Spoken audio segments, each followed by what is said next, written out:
പൂന്തറയിലെ ഒരു യുവതി ആൺ സുഹൃത്തിന്റെ വീട്ടിൽ കയറി ജീവനൊടുക്കിയത് നാടകീയ സംഭവങ്ങൾക്കൊടുവിൽ. മുട്ടത്തറ കല്ലുമ്മൂട് സ്വദേശിയായ കെ സിന്ധുവാണ് ആൺ സുഹൃത്തായ അരുൺ വി നായരുടെ വീട്ടിൽ അതിക്രമിച്ചു കയറിയ ശേഷം മുറിക്കുള്ളിൽ തൂങ്ങി മരിച്ചത്. വെള്ളിയാഴ്ച രാവിലെയായിരുന്നു നാടിനെ നടുക്കിയ ഈ ഒരു സംഭവം അരങ്ങേറിയത്.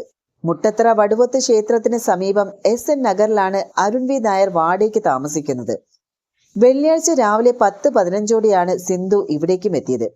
അരുണോ ഇയാളുടെ മാതാപിതാക്കളോ ആ ഒരു ടൈമിലെ വീട്ടിലുണ്ടായിരുന്നില്ല. അരുണിന്റെ അമ്മയുടെ ജ്യേഷ്ഠ സഹോദരി മാത്രമായിരുന്നു അവിടെ ഉണ്ടായിരുന്നത്. വീട്ടിലേക്ക് കയറി വന്ന സിന്ധു നേരെ കിടപ്പുമുറിയിലേക്ക് തള്ളി കയറുകയായിരുന്നു.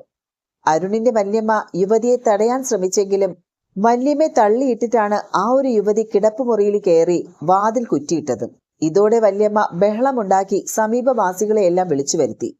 തുടർന്ന് നാട്ടുകാരും പൂന്തുറ പോലീസും സ്ഥലത്തെത്തി വാതിൽ തകർത്ത് മുറിക്കുള്ളിൽ പ്രവേശിച്ചെങ്കിലും യുവതിയെ മരിച്ച നിലയിലാണ് കണ്ടെത്തിയത്. അരുണും സിന്ധുവും സ്കൂളിൽ ഒരുമിച്ച് പഠിച്ചവരാണ് എന്നാണ് പോലീസ് പറയുന്നത്.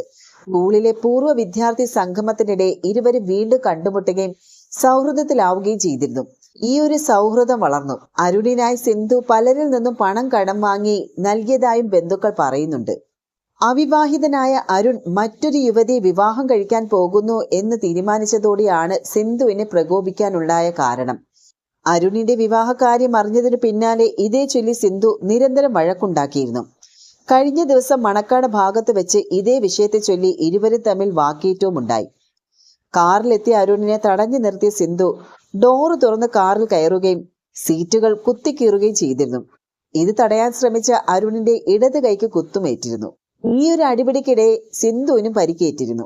ഈ ഒരു സംഭവത്തിന് പിന്നാലെയാണ് വെള്ളിയാഴ്ച സിന്ധു അരുണിന്റെ വീട്ടിലെത്തി ജീവനൊടുക്കിയത്. സിന്ധു വിവാഹിതയും 2 മക്കളുടെ അമ്മയുമാണ്. സംഭവ സ്ഥലത്ത് നിന്ന് ആത്മഹത്യക്കുറിപ്പോ മറ്റെന്തെങ്കിലും രേഖകളോ ലഭിച്ചിട്ടില്ല എന്ന് പോലീസ് പറയുകയാണ്. അരുണിനെ പോലീസ് കസ്റ്റഡിയിലെടുത്ത് ചോദ്യം ചെയ്തതിനു ശേഷം വിട്ടയച്ചു. നിലവിൽ ആത്മഹത്യ ചെയ്ത സംഭവത്തിലാണ് ഇപ്പോൾ കേസെടുത്തിരിക്കുന്നത്. യുവതിയുടെ ബന്ധുക്കളുടെ പരാതിയിൽ അന്വേഷണം നടത്തുമെന്ന് തന്നെയാണ് പോലീസ് പറയുന്നത്.